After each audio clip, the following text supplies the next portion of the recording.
प्रयागराज में महाकुंभ है और महाकुंभ में करोड़ों श्रद्धालु सिर्फ अपनी आस्था की डुबकी लगाने के लिए नहीं आ रहे हैं, बल्कि सनातन के अधिकारों की लड़ाई लड़ने के लिए भी पहुंच रहे हैं।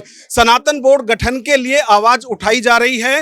इस पर क्या कहते हैं प्रसिद्ध कथावाचक अनिरुद्धाचार्य जी, उनसे बात करते हैं। वक्फ बोर्ड की तरह सनातन बोर्ड का गठन भी हो, इसकी लगातार आवाज उठाई जा रही है, इस पर आपका क्या कहना है? देखो, जो गलत है, जो जमीनों पर कब्जा करने की बातें चल रही हैं जिस बोर्ड के द्वारा, इन बोर्डों को ही खत्म किया जाए। और हमारा अपना देखो, सनातन बोर्ड ऐसा नहीं है। हमारा सनातन बोर्ड जो है, वो जो मंदिर हैं आज हमारे, वो सारे मंदिर अधिकांश सरकार के हाथ में हैं।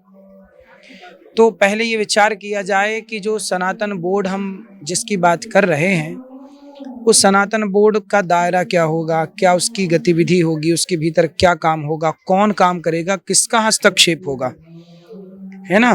कहीं जल्दबाजी में हम ये निर्णय ना ले लें कि सारे मंदिर सरकार के कब्जे में। आज अच्छी सरकार है तो ठीक है, कल को गलत सरकार आई तो मंदिरों का पूरा दोहन हो जाएगा जी।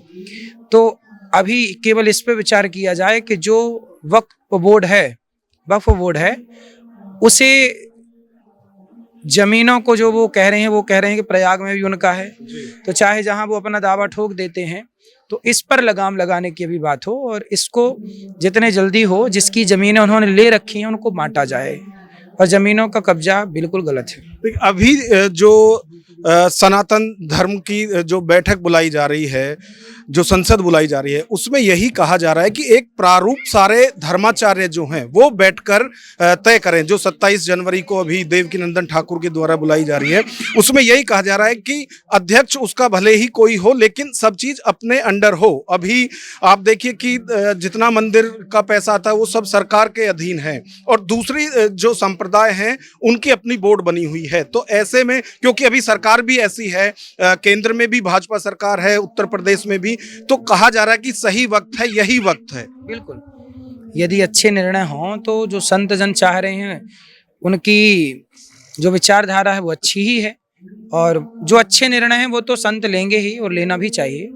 सरकार को भी उसमें सपोर्ट करना चाहिए, पर बहुत विचार कर लेना चाहिए कि बाद में यदि आपने सनातन बोर्ड स्थापित किया तो ये तो बहुत अच्छा है, परंतु कहीं सरकार ना उसे कब्जा कर ले, इस पर भी थोड़ा मंथन करने की आवश्यकता है। उसमें यही कहा जा रहा है कि संत समाज से ही उसके अध्यक्ष हो, उनके अंडर ही सब कुछ हो। फिर सही है, संत के हाथ में यदि सब कुछ है तो संत तो ठीक ही चलाएंगे अपने अपने। शंकराचार्य को उसका अधिकार दिया जाए। हाँ, सभी जो हमारे आद्य शंकराचार्य परंपरा से हैं, वैष्णव परंपरा से हैं, सभी संत जनों को उसका मूल माना जाए।